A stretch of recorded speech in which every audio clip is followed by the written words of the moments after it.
Yeah, yeah. It's your girl, it was the crazy. Yeah, yeah. It's your girl, it was the crazy. What's up, YouTube? It's your girl, Crazy Natural Queen. I am coming back to you with another protective style. I know it's been a while. Miss you guys so much. I really hope you enjoyed this video. This is featuring the Bohemian Goddess Locs 22 inches color T1B27. This was purchased at my local beauty supply store. So let's get into it.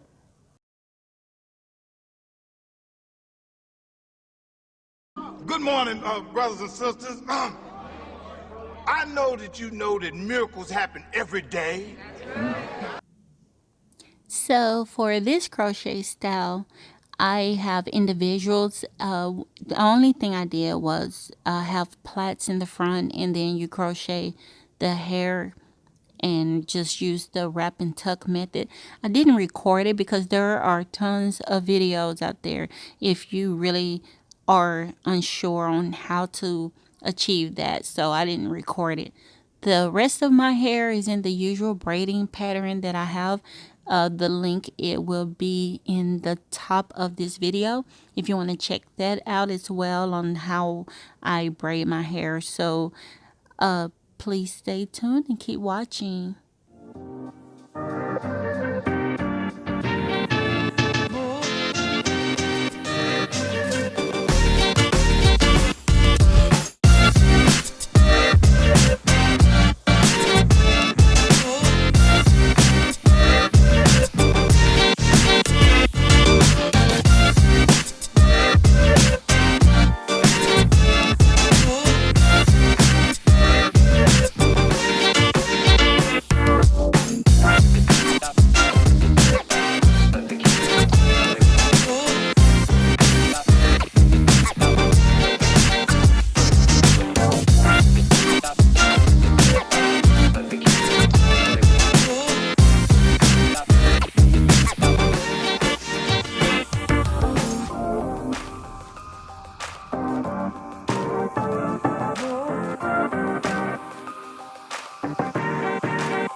So I am pretty much finished with the installation of my hair. I think I may have had like a couple of parts that needed to be filled, but I am going to pull some of it up and I will be back in a few minutes. Many hours later. These are the final results of my hair. I hope you guys enjoyed this video. Thank you all so much for watching. Stay safe and stay blessed. I will see you in the next video. Thank you.